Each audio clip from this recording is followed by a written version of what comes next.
Hello friends, welcome. Here we are discussing real stories told by real people. Today we have a story about a man who accidentally found his girlfriend in another man's house. Let's see what happens. The lively evening traffic was just beginning to subside when I, Jason, drove my old but reliable Toyota Camry through an unfamiliar neighborhood. The light from the streetlights cast long shadows on the road, and music played in the background as I drove my colleague, Mike, home. Mike, a short, stocky man with a scruffy beard and a habit of forgetfulness, was lying in the backseat complaining of a sudden fever. "Are you sure you don't mind giving me a ride?" Mike asked anxiously, trying not to cough. "Yes, of course, don't worry. You would have done the same," I replied confidently, looking intently at the road. Sarah, my girlfriend, said she was going to the gym, but when we turned the last corner to Mike's house, I saw her car. It was her unidentified green Mini Cooper parked at the side of the road near an old wooden house with peeling paint. Instantly, I felt my chest tighten with surprise and anxiety. I pretended not to notice anything and stopped the car at Mike's house. "Well, here we are. How are you feeling?" I asked, trying to hide my anxiety. "A little better. Thank you, Jason. Have a nice evening," Mike muttered as he got out of the car. I started off slowly, but an inner worry made me turn back. I drove past the house where Sarah's car was parked, trying not to let my emotions run wild. Sarah has always been beautiful, slim, with long blonde hair and bright blue eyes that always shone when they met me. But now her car was in front of my eyes, violating all my ideas about our relationship. When I got home, I immediately called her, trying to keep my emotions at bay. "Hello, love. How was the training?" I asked, taking a deep breath. "Oh, hello. Yes, we sweated a lot. I'm just sweating here. I activated a couple of new muscles today," she replied happily. My heart sank into my boots. I couldn't believe she was lying so calmly. After finishing the conversation, I sat in silence, staring into the void. I knew I had to do something, but at the same time I couldn't believe what was happening. It was going to be a long night.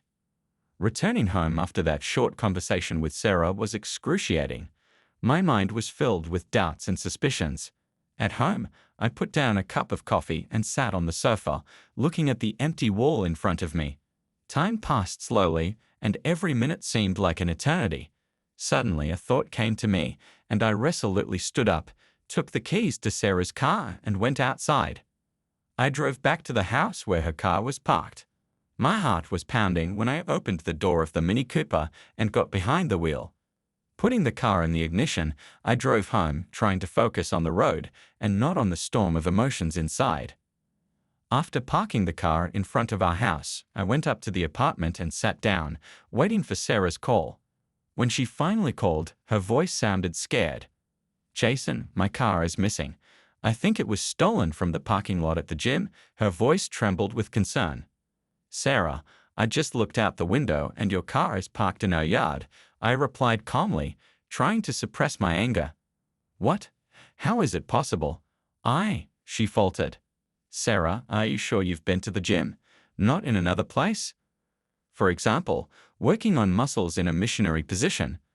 My words were sharp, and I could feel the resentment working its way out. Silence was the answer. After a pause, I heard her tearful voice. "Jason, it was a mistake. I'm so sorry. I should have told the truth. It was only once, it won't happen again." Her voice sounded pleading. "I need time, Sarah. I do not know what to think now." My resolve faltered, but I knew that I had to hold on. About an hour later, she appeared on our doorstep. Her eyes were red with tears, her hair was in disarray, and there was a desperate hope for forgiveness on her face. "Please, Jason, give me a chance to fix this. I really love you." Sarah was kneeling by the door, her voice trembling with fear of losing me. "I can't, Sarah. I just can't discuss it right now. I need time and space to think about everything that happened," I replied, closing the door in front of her tears. Leaving her on the doorstep, I returned to the apartment. Every time she knocked on the door, my heart hurt more, but I knew that if I gave in now, it would only make the situation worse. I didn't sleep that night, going over every moment of our past in my head, trying to figure out where I missed the first signs of betrayal. The morning came after a night without sleep. I was sitting in the kitchen drinking bitter coffee when I heard the notification sound on my phone. It was a message from Sarah. Sarah. Jason, I know you're disappointed. I can explain everything. Can we talk? I sighed, feeling my insides tighten. I had to make a decision, and I wrote back. We can meet in the park in an hour. We need to discuss everything. At the meeting, the wind stirred the leaves of the trees, adding anxiety to our conversation. Sarah was already there, sitting on a bench, her eyes red and swollen from crying. Jason, I'm so glad you came. She tried to smile, but it looked rather painful. Sarah, I need to know why you did this. Why didn't you tell me the truth? My words were firm, even though I could feel my heart bleeding. I'm lost, Jason. He just paid attention to me when you were busy. This is not an excuse, I know. It was a terrible decision, she said with difficulty. Every word seemed like pain to her. What about the money, Sarah? You know how much I've invested to help you. Do you still expect me to pay your debts after everything that's happened? I asked, feeling anger mixed with disappointment. I thought you could, just until I find a job. I don't think I can handle it alone. Her voice was trembling. She was clasping her hands in a nervous gesture. Sarah, I can't. You betrayed me. I can't just keep supporting you financially like nothing happened. You have to take responsibility for your actions. I felt my patience running out. I understand. I'm sorry, Jason. I was hoping that, but I understand your decision. Tears flowed down her cheeks more abundantly. We were both silent for several minutes, listening to the rustle of leaves and the distant noise of the city. I think you should pack up and find another place to live. I can't keep living like this. We both need time and space to rethink everything. My voice was resolute but calm. I'm leaving, Jason. Thank you for all the good things that happened between us.